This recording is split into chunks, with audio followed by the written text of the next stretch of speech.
Bonjour les jardiniers, bonjour les jardinières. Que faire au jardin du 13 au 23 juillet?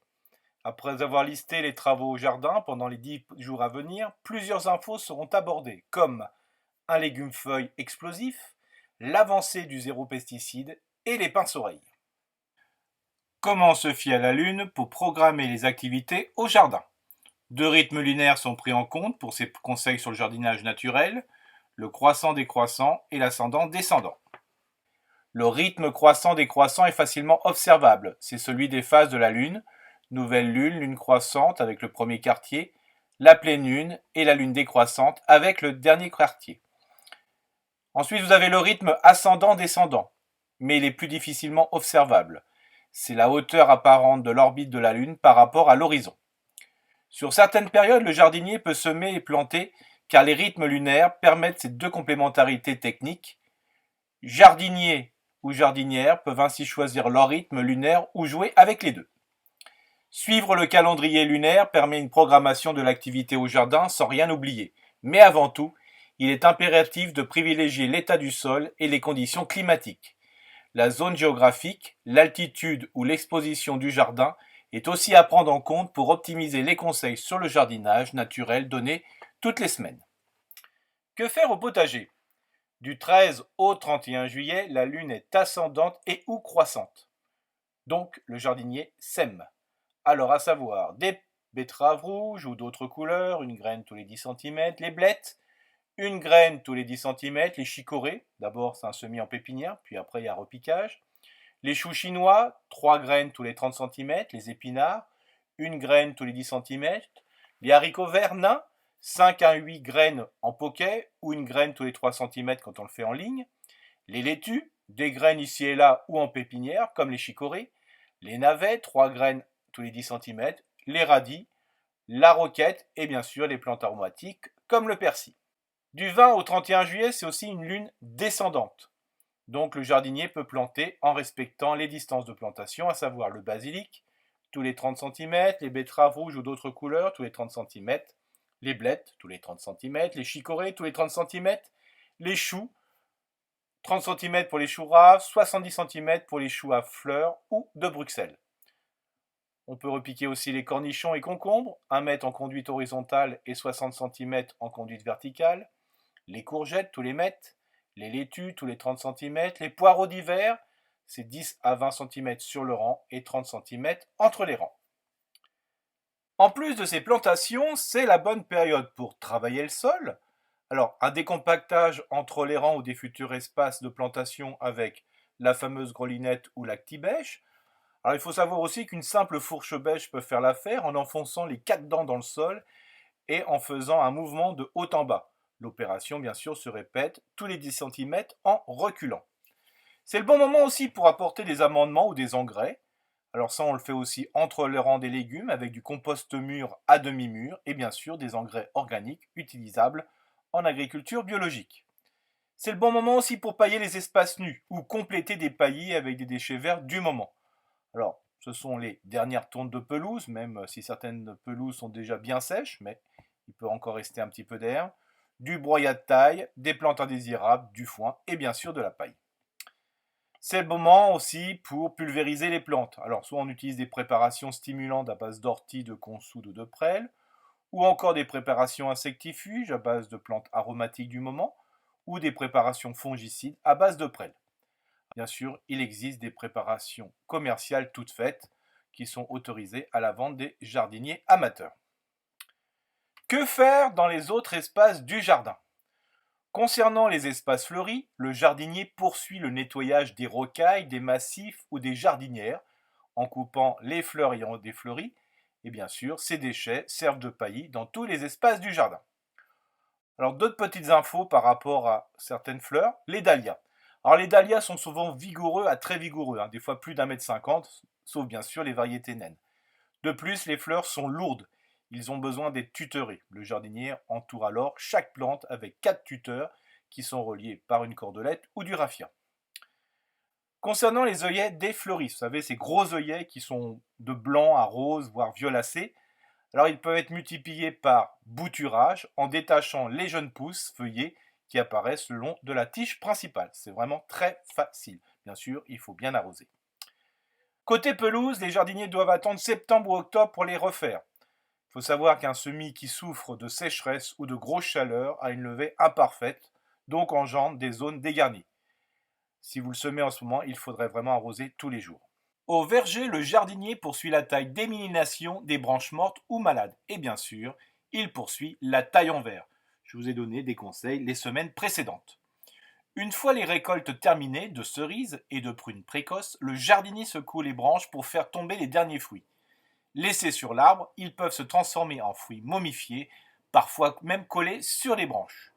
Les momies hébergent des champignons pouvant contaminer à la moindre pluie les feuilles ou les fruits au printemps. Les pommes récoltées en juillet et en août doivent être cueillies quand la couleur tourne, sinon elles sont farineuses. Bien entendu, elles sont consommées ou transformées très rapidement. Concernant l'espace de petits fruits, le jardinier complète leur paillis avec les déchets verts du moment, du compost ou un extrait fermenté d'ortie peuvent être apportés à leurs pieds. Les cannes des framboisiers non remontants et les longs rameaux de mûres ayant produit sont coupés à ras sans blesser les nouvelles. Cette taille peut d'ailleurs attendre l'automne. Les récoltes des cassis, des caseilles ou des groseilles sont terminées. C'est le bon moment pour commencer la taille de ces petits fruits, souvent conduits en touffe. Les branches sèches sont coupées à ras. Parfois, des rameaux ont des feuilles jaunes dans leur partie supérieure. Le jardinier les rabat sur les groupes de feuilles les plus vertes. Les branches doubles sont aussi simplifiées. La taille des jeunes rameaux en surnombre, qui ont le bois clair, seront coupés en novembre car ce déchet de taille de luxe peut être bouturé. Pour la vigne, le jardinier cherche à avoir des grappes bien exposées au soleil, mais également à limiter l'humidité qui règne sous le feuillage, ce qui engendre des maladies. La taille consiste donc à effeuiller, à supprimer des rameaux de la partie haute du cep et à supprimer les pousses sur le tronc, consommant inutilement de la sève, ce qu'on appelle l'épamphrage. Le jardinier prépare aussi les futures plates-bandes des fraisiers en préparant le sol, c'est-à-dire ameublissement sur 30 cm en apportant du compost mûr ou du terreau. Un paillis d'aiguilles de pin ou de sapin le couvre. De fin juillet à début octobre, les nouveaux fraisiers seront plantés tous les 30 à 50 cm. Ils sont issus d'éphémères par macotage, donc ce qu'on appelle les stolons, ou achetés auprès des horticulteurs locaux. Pour les arbustes de petite taille, moins de 3 mètres, le jardinier poursuit la taille des arbustes à floraison printanière une fois leur défloraison, ainsi que celle des arbustes à feuilles comme troène et charmille, ou des conifères comme les thuyas. Avant de sortir le sécateur, bien vérifier l'absence de nid, si oui, attendre début août. Ne pas tailler les arbustes à floraison estivale, comme les arbres à papillons, la spirée de Chine, leur taille sera prévue d'octobre 2020 à mars 2021. Les jardiniers peuvent profiter de la période estivale pour se balader dans les lotissements pour prendre des idées d'aménagement et notamment sur les haies en clôture, les unes sont taillées au carré, les autres sont laissées libres. Comme promis, voici les 3 infos de la semaine. La première info concerne un légume-feuille explosif, la roquette. Les jeunes feuilles de roquette se consomment comme condiment en raison de leur saveur poivrée ou comme une salade à couper, crue, souvent mélangée à d'autres. On appelle ça le mescla. La roquette se contente de tous les sols, mais les préfère fertiles, frais et drainants. Une exposition ensoleillée est conseillée pour les semis de printemps et d'automne.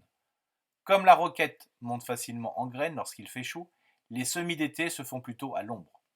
Les semis de roquette se font en godet avec un repiquage ultérieur ou en place à la volée ou en rang espacé de 30 cm. Au stade 3 ou 4 vraies feuilles, le jardinier les éclaircit tous les 8 cm. Mieux vaut en semer plusieurs fois pour prolonger la récolte. La deuxième info concerne le zéro pesticide. Le vendredi 3 juillet 2020, le gouvernement a mis en consultation publique un arrêté étendant la loi Labbé relative au zéro phyto, et ceci à de nouveaux espaces non agricoles. Les pesticides seront donc interdits sur les copropriétés, les hôtels, les campings, les parcs d'attractions, les zones commerciales, les espaces verts des lieux de travail, les établissements d'enseignement et les établissements de santé, les terrains de sport et les cimetières. Auparavant, seul était interdit l'usage des pesticides chimiques aux particuliers et sur les espaces verts des collectivités. Cependant, il reste des espaces non concernés par le texte du gouvernement comme les forêts privées, les voies SNCF, les autoroutes et les zones techniques ou de stockage des entreprises. On peut également se demander quelles sanctions sont prévues pour le non-respect de ces mesures. Concernant le sport de haut niveau, le délai est porté à 2025. Pour lutter contre les ravageurs ou les maladies, les jardiniers amateurs peuvent utiliser les produits de biocontrôle, les produits utilisés en agriculture biologique et portant la mention EAJ, emploi autorisé au jardin, et les produits à faible risque. La troisième info concerne une bestiole, le pince-oreille. Le pince-oreille ou perce-oreille ou forfécule est totalement inoffensif au jardin, ou presque. Le forficule est un insecte auxiliaire très utile car il dévore les pucerons. Le pince-oreille redoute la sécheresse et la lumière. Le jour, il se cache sous les pierres, les débris végétaux ou dans l'écorce des arbres. À la tombée de la nuit, il part à la chasse des pucerons.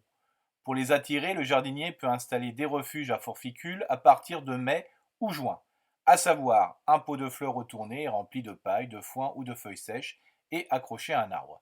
Si les populations de forficules sont importantes et si les pucerons deviennent trop rares, il faut déplacer les refuges vers d'autres plantes infestées. Il pourrait s'intéresser aux jeunes pousses, aux fruits et aux légumes du jardin. Le Club Relais Jardin et Compostage vous souhaite une bonne semaine de jardinage et à la prochaine fois.